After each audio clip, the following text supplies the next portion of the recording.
So ayan, today may nakita tayong isda at ating binila dahil gusto ko siyang gawing dry fish. So ayan, para-paraan na lang para magkaroon ng dry fish. Kasi dito, wala tayo. So ayan guys, ang liliit nila normally. Alam ko sa atin dyan sa Pilipinas, kinikilaw ito. Pero gusto ko siyang ibilad. So linagyan ko siya ng asin.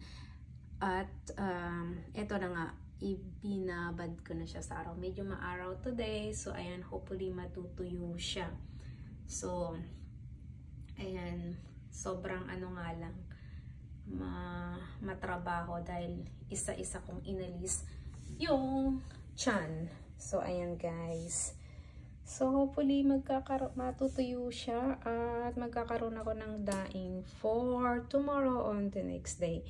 So, ayan guys. At hopefully rin tuloy-tuloy yung araw. So, ayan.